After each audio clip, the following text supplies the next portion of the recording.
Man, this is my ninja. As promised, we got the current Marvel vs. Capcom Evo champion, Street Fighter extraordinaire, Chris G is on the show. Chris G, welcome to Scrub League. What's up, guys? Happy to be here. We're happy you could make some time for us. Chris, for anybody who is a fighting game fan, you don't really need an introduction, but for some of our listeners who might not be plugged into the FGC specifically, can you just quickly tell us, who you are and what you're about? All right. My name is Christopher Gonzalez, NY Chris G. That's what I'm known as. I do live in Cali, though, so that it's a little weird. Some technical issues. But I do play competitive fighting games for a living, and pretty much almost every game possible. Yeah, and you know what? That actually leads me into one of my questions I had for you, because it does seem like you play every game possible. You are, just in fighting games, you seem to play almost everything. And then outside of that, you're like almost platinum or platinum in League of Legends? Yeah, I actually just reached platinum like 2 days ago, and I'm already on my way to diamond. It shouldn't be too long. That's nuts. Like, you're an Evo champion, you're big in the Street Fighter scene, you're in the mix, and somehow you're really good at this completely different game that you sort of do on the side. A man after my MOBA heart. I mean, APM is APM. Yeah, maybe. Well, it's like the way I see it, it's like keeping your hands warm. It doesn't matter what you're doing. And anything that takes your hand-eye coordination, focus, any chance that I have to beat down on something, it all translates over. So like I'll play fighting games and, obviously it's the one-on-one aspect. So that comes like, second nature to me. Mm-hmm. But when it comes to playing games such as League, I even play a little bit of Overwatch. I play, and I love like old school games like platformers and stuff. Like I could speed run Mario and Mega Man and stuff like that. But when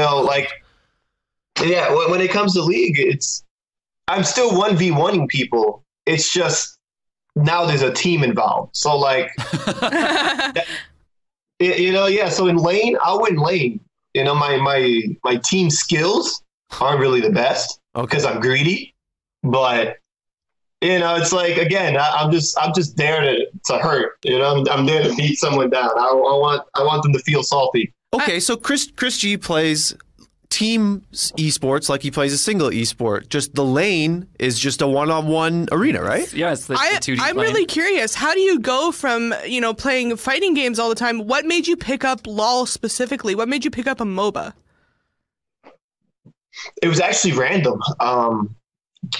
So I was living in New York, and when I moved down here, it came all like suddenly, and like the first few months I had no idea what to do. I don't have any connections, right? I didn't know where to go. I didn't have a car either, so I was just sitting in my home, and I'm like, I'm playing Street Fighter, and I'm playing all this stuff, like waiting for people to come through, to chill. And one day, I'm on Skype, and my friends are like, yo, when are you gonna pick up League? And I'm like, I really don't want to. I really don't want to. But after a while, because while I'm still in these Skype calls, they're playing League. And at the end of the day, I was just, all right, man, I'll download it. And, so I actually grinded like so much. In less than 2 months, I became better than almost everybody I knew. And I guess not to be cocky, but I'm like, how are you guys struggling in this game? It's as long as like ratios and all that stuff, the same way I know frame data in fighting games, little small stuff. I'll understand. Oh, okay, so I can do this much damage at this point. So it became just a calculation thing. Like, it's just math. Like, all right, cool, I can kill him now. And they're like, wait, you can kill him? I'm like, yeah, he's got 60%. I can kill him. So, when people aren't confident in that sort of aspect, that's where I come in. I'm confident. So what yes, I'm hearing, you are. Yeah, it sounds like we got a bit of a prodigy on our hands. Yeah. So what I'm hearing is that basically you ran in with the wrong crowd. You were alone. You were impressionable. Some other kids came up. They introduced you to this cool thing called League, and he fell into the wrong MOBA. Sam, he's just in the wrong MOBA. Well, I'm curious. Have you ever tried Heroes of the Storm, and are you as good as at that? Oh no. I decided if I was gonna pick up one MOBA, right? Because everyone always tells me, "Oh, why don't you just pick up Dota?" Like I kind of liked watching Smite for a bit, but when I did get into League, I just figured, you know what, I don't want to stray too far off the fighting game path, and because then, if I start with League and I go to Smite, Dota, or Heroes of the Storm.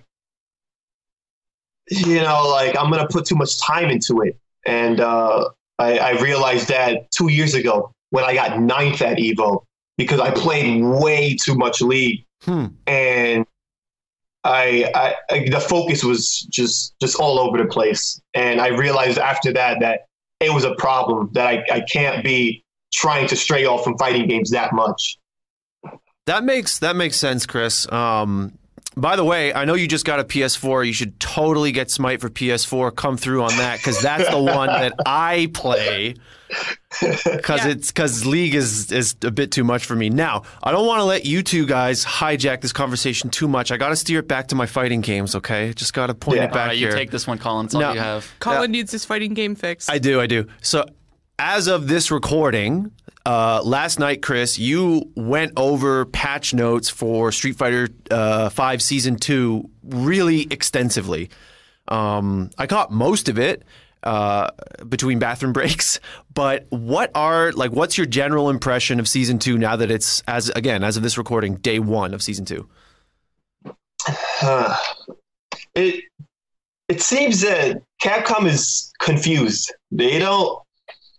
They wanted to make the game more footsie oriented, right? They wanted to, take out vortexes, right? Grab loops mid screen and stuff like that. But it seems that they gave characters more combo potential, So I was going through Urian changes, right? And I already saw videos of it. So people have already been kind of hijacking the Capcom online. I don't know how they're doing this. I don't know why Capcom keeps making it that easy for people, but so I've been seeing combos already, and some of them are really crazy. It looks like the potential is definitely out there.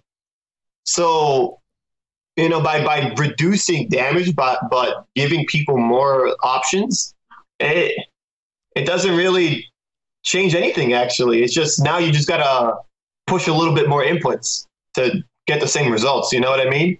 And so I'm looking at my characters, right? Because I do play a good amount of characters, and some people are like, oh, they nerfed this and they nerfed that, but I'm like, they buffed this really good, and then they gave him all this, and the Guile, they made Guile into a machine, but it seems that they also didn't want people to be throwing projectiles so much. So that's kind of weird. They gave half the cast projectile invincibility moves. Yeah. So that's, I don't understand I don't know what they're going with, Right. So what their overall strategy is with these changes.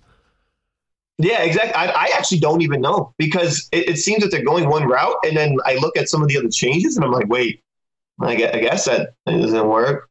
Right. So it looked like they wanted the game to be more defensive.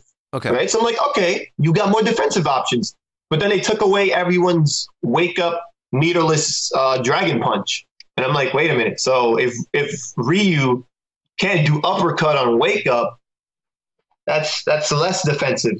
So I'm like, okay, that doesn't make any sense, right? Ken can't do wake up uppercut. I was just going to ask you, can Ken wake up DP? No, he can't. None of them can. That's Nobody crazy. can. That is crazy.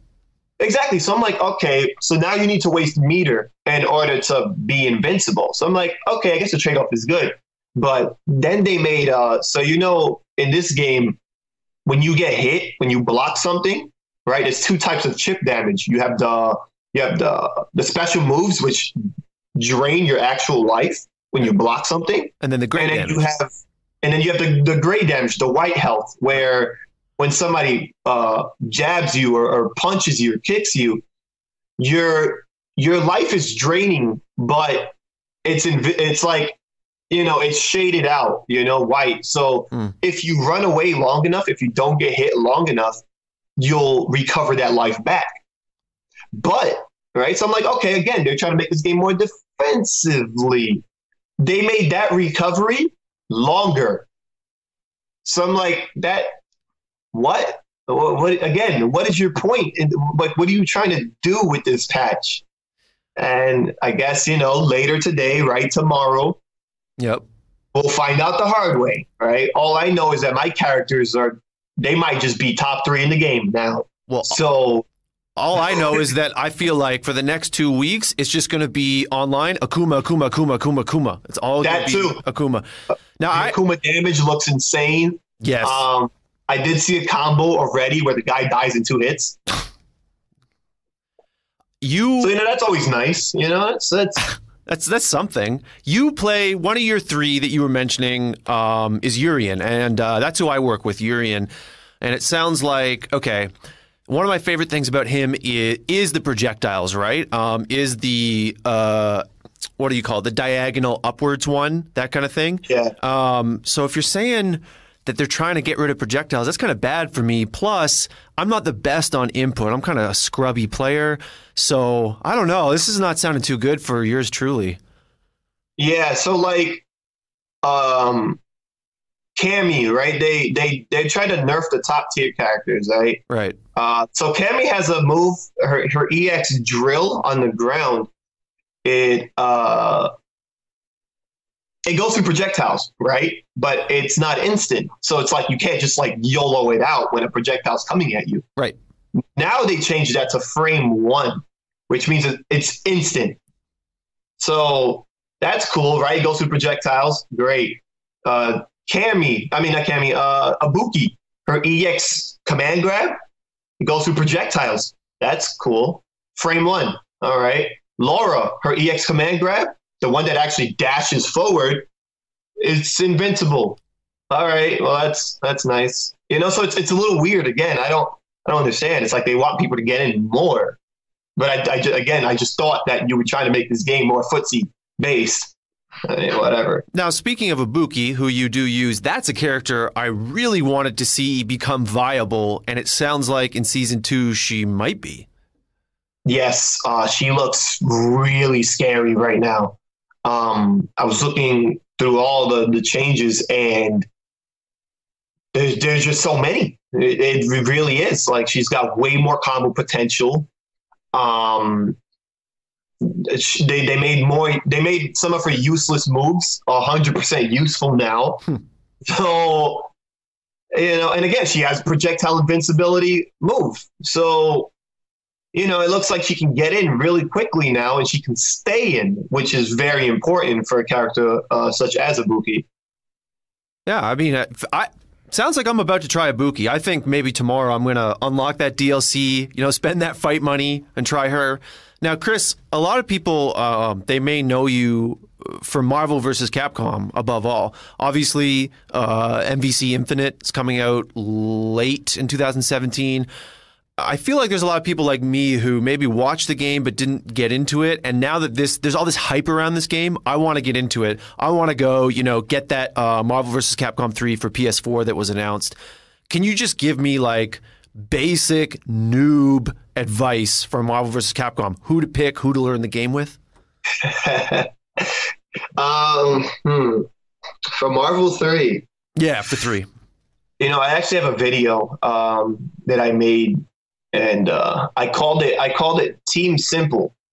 I like it because it was the top 3 easiest teams in the game, where off of any hit you kill without effort. Okay, the character's dead and you barely put in any effort. And that team is Spencer, Doom, Wesker. All you do is pretty much your standard combo, right? A, B, C, and then you input a Hadouken motion, knock them down, call 2 assists, and they're dead. I can do that. I can do a Hadouken. As simple as that. I can do that. Do something that requires no effort whatsoever. Shut up. Exactly. So I use that team whenever I'm like really bored and I don't want to try hard. There's characters such as Virgil, right? Obviously, everyone knows about the god or the devil. He, on X Factor, he can kill an entire team in less than 20 seconds. So, it depends on what you actually want to do. Do you want to be scrubby? Do you want to be solid?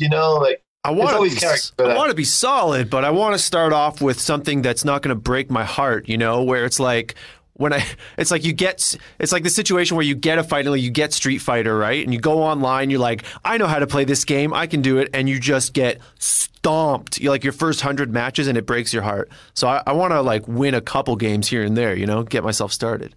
Basically, then pick that day. Pick that team. All right, fair enough. Now, Chris, you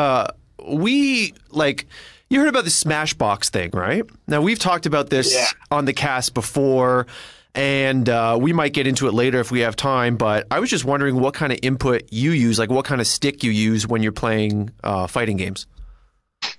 I do use a standard TE, Mad Catz. I have been trying to check out the Razor stick, the new one. Yeah. It does look really good. But as of right now, I have been using the Chun-Li TE 1 and 2 since I started. And that was, I started going to EVO 5 years ago. And I did get the Chun-Li TE 1 there. Huh. So I've been using it all the way up until last year where and again, that stick is, if you look at the inside, it's destruction. But I still kept using it because, I consider that my baby. And, it's our weapon of choice. So it's very important. I do understand that sentiment. I do get that. Did I hear the name Mad Catz invoked there? Kevin, you got to know, Mad Catz is real in the FGC. That's crazy. You got to know that. Oh, yeah. I already know the whole Mad Catz, like, outside of that. Yeah. But in the FGC, it is reliable. I mean, you got Daigo wearing Mad Catz shirts, man. Like, it's real. How much did they pay him? Oh, I wouldn't know. Like, I don't. That's the heartache. Yeah. We know Chris's feelings on that for sure. Chris, before we let you go, what's next for you? Like in 2017, as we record this, we're like 2 weeks away from the new year. Yeah, damn. Well, 2017 is going to bring a lot, and that's not including Marvel Infinite, Injustice 2. Right, which I was one of the best in the world in that game when it came out. So obviously, I'm gonna be very serious in that. I just bought the PS4, right? So I'm gonna be practicing KOF. So I'm gonna be trying to go to as many tournaments as I can. Yeah. I have been in touch with a few sponsors, right? Not naming things right now. Okay. Shout out to Mad Catz. Not Mad Catz, but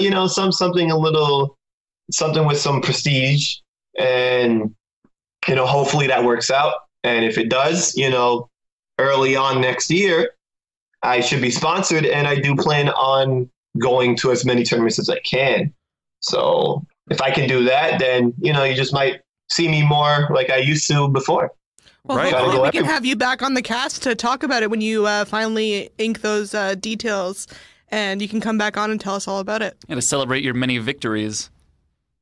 Yeah, I mean, I try, and I just want to move forward with things, which is why I haven't, joined many sponsors as of lately.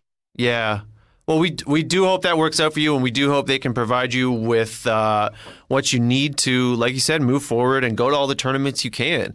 Chris, for all the listeners who don't already follow you, can you just tell us where they can hit you up on social media, your stream, how they can support you and get you to these tournaments? Yeah, sure. You follow me, right? NY Chris G. That's pretty much across the board. Twitch, right? NY Chris G. I already have a sub button. You can sub, donate. I do giveaways and whatnot. And yeah, other than that, just stay tuned.